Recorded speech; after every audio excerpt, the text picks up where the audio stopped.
পবিত্ৰ সদনত উপস্থিত হৈ আজি পোনপ্ৰথমে জনাব বিচাৰিছোঁ সন্মানীয় চৰকাৰী পক্ষৰ সদস্যসকলক জনপ্ৰিয়তা কোনো পৰিমাপ কৰিব পৰা সামগ্ৰী নহয়, জনপ্ৰিয়তা কেৱল মাত্ৰ এক মানসিক পৰিমণ্ডল। তেনে প্ৰেক্ষাপটত আজি কি নতুন যন্ত্ৰৰ ভিত্তিত বা কিহৰ ভিত্তিত সন্মানীয় চৰকাৰী পক্ষৰ সদস্যসকলে ভাৰতীয় ক্ৰিকেটৰ জনপ্ৰিয়তাক পৰিমাপ কৰিলে সেয়া পোনপ্ৰথমে সদনৰ মজিয়াত স্পষ্ট কৰাটো গুৰুত্বপূৰ্ণ আছিল।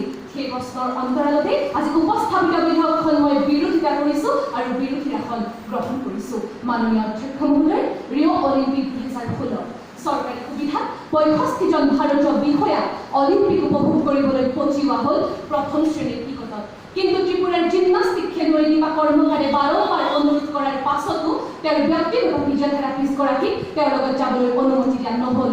উল্লেখ কৰিব বিচাৰিছোঁ অধ্যক্ষ মহোদয়, OPJ ছাৰ ভাৰতীয় দৌৰবিদ OPJ ছাৰ কি মন্তব্য, য'ত তেওঁ স্পষ্টভাৱে কৈছিল মোৰ হয়তো দৌৰি থকা অৱস্থাতে মৃত্যু হ'লহেঁতেন, কাৰণ 8 কিলোমিটাৰ দূৰত্ব অতিক্ৰম কৰি থকাৰ সময়ত অকণমান পানীৰ যোগান ধৰিবলৈ সেই সময়ত উপস্থিত নাছিল ভাৰতীয় চিলেকশ্যন ষ্টাফৰ এজন লোক। ইয়াতকৈ আশ্চৰ্যকৰ কথা যে ভাৰতীয় দলৰ সৈতে ৰিঅ'লৈ গৈছিল মুখ্য চিকিৎসক হিচাপে এজন মাত্ৰ ৰেডিঅ'লজিষ্ট, আৰু অধিকাংশ সময়তে সুৰাপান কৰি থকা ৰেডিঅ'লজিষ্টগৰাকীয়ে সকলো শাৰীৰিক সমস্যা সমাধানৰ এটাই মাত্ৰ উপায় প্ৰদান কৰিছিল, সেইটো আছিল পেৰাচিটামল টেবলেট। আৰু এয়াই হৈছে ভাৰতত ক্ৰীড়াৰ প্ৰতি থকা দায়িত্ব জ্ঞানহীনতা। আৰু এনেসমূহ বিষয়ক আজি বিশ্লেষণ নকৰি বৰ্তমান ভাৰতত ক্ৰীড়াৰ প্ৰতি সৃষ্টি হোৱা বাধাৰ ক্ষেত্ৰত বাৰে বাৰে ক্ৰিকেটৰ জনপ্ৰিয়তাক দোষ দি উত্থাপন কৰা বিধেয়কখনৰ ক্ষেত্ৰত মই কওঁ বোলে ঢেঁকীত মহে খালে, উৰালত ফৰফৰালে আৰু বোলে কতৰাত স্বাধীনলৈ জাৰিলে। মাননীয় অধ্যক্ষ মহোদয়, ক্ৰীড়াৰ বিকাশত প্ৰভাৱ পেলাব পৰা প্ৰধান আৰু মৌলিক উপাদানবিধ হৈছে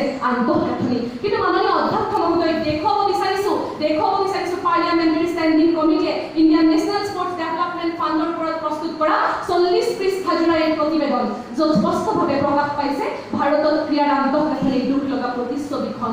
প্ৰতিবেদন অনুসৰি যিটো সময়ত ভাৰততকৈ বহুগুণে সৰু দেশ জামাইকাই প্ৰতিদিনে প্ৰত্যেকজন খেলুৱৈৰ লগত খৰচ কৰে 19 পইচাকৈ, তাৰ পৰিৱৰ্তে ভাৰতে খৰচ কৰা টকাৰ পৰিমাণ হৈছে মাত্ৰ 3 পইচা। তেনে প্ৰেক্ষাপটত সঠিক আন্তঃগাঁথনিৰ অভাৱ, উপযুক্ত প্ৰশিক্ষণৰ অভাৱ, বিদেশী প্ৰশিক্ষকৰ ওপৰত অত্যাধিক নিৰ্ভৰশীলতা, অপৰ্যাপ্ত ৰাষ্ট্ৰীয় শিক্ষানুষ্ঠানৰ দৰে মুখ্য কাৰণসমূহক আজি নচলা পইচাৰ দৰে গণ্য কৰি আঁতৰাই দি ক্ৰিকেটৰ জনপ্ৰিয়তাক বাৰে বাৰে দোষাৰোপ কৰি উত্থাপন কৰা বিধেয়কখন মই পুনৰবাৰ বিৰোধিতা কৰিছোঁ। মাননীয় অধ্যক্ষ মহোদয়, আজি সদনত সন্মানীয় চৰকাৰী পক্ষৰ সদস্যসকলে বাৰে বাৰে ক্ৰিকেটৰ জনপ্ৰিয়তাক দোষাৰোপ কৰিলে, কিন্তু এজন সদস্যই কিন্তু পবিত্ৰ সদনত কেনেকৈ এবিধ নিৰ্দিষ্ট ক্ৰীড়াৰ জনপ্ৰিয়তা ভাৰতৰ সামগ্ৰিক ক্ৰীড়া ক্ষেত্ৰৰ কাৰণে বাধা স্বৰূপ হ'ব পাৰে তাৰ কোনো ধৰণৰ যুক্তিসংগত ব্যাখ্যা আমাৰ আগত দাঙি ধৰিব নোৱাৰিলে। এয়া তেওঁলোকৰ চৰম দুৰ্বলতা।